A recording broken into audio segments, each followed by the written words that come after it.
a larger device, possibly higher up, and these others are under control or not. And there's one case which the... Are they being controlled by men on Earth or by No. men from extraterrestrial? No, I'm not referring to the ones which have such high speeds and maneuvers at high speeds. They're completely beyond the possibility of anything we have now or even planning.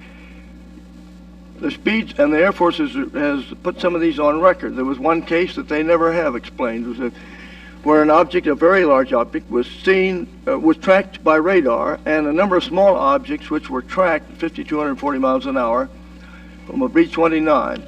And people on board the B-29 saw the small objects. They merged with the big one, which then accelerated to over 9,000 and went off the scope. In other words, they're either manned or remote control. Either manned or remotely controlled by extraterrestrial by aliens of whom we know nothing. Major King, you mentioned the term non-believer. What do you mean by a non-believer? Well, that was Mr. Lowe's expression.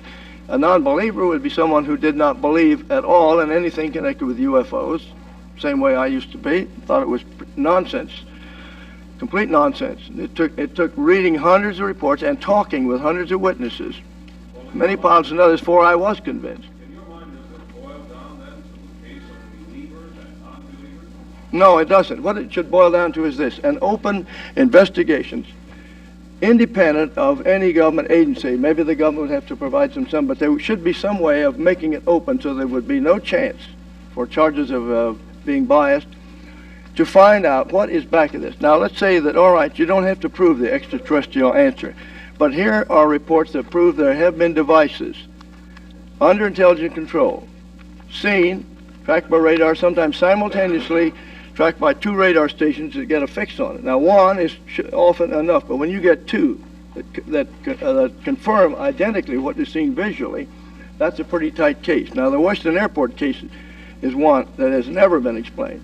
They called it a slight temperature inversion, but we have had proof, and the Weather Bureau furnished us with records, about 1 to 1.5 degrees of temperature inversion, and it's impossible to get any such effect with an inversion of that kind. So there was an unexplained case. Major Keogh, there's one question that's got to be asked, and a lot of people wonder, how is your organization financed? Are you in this to exploit it, the people's, I mean, I understand.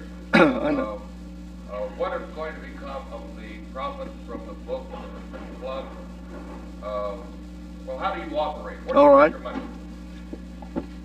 I came into NICAP first to take over and get it set up and then get back to my own profession of writing. And I wasn't a big name writer, but I was doing very well. I hadn't made less than $25,000 a year at that time, and I had offers which would have taken me into considerably higher brackets, including television in Hollywood. I got stuck with it because after I got it started, nobody would take it over, and they wouldn't take it over because NICAP didn't have any money. NICAP is going along almost on the verge of going under.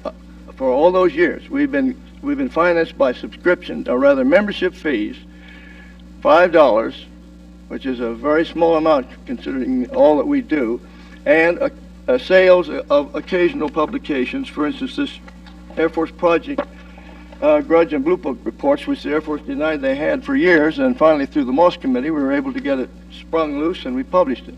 Another one, the UFO evidence, it's over here somewhere, things of that kind, and donations. We never get enough money to keep us going without contributions. We have members who feel that this is a worthy thing and it's serious, and they find, I beg pardon?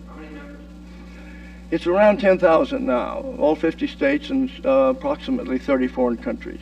Major, you raised the issue about the activity of the scientists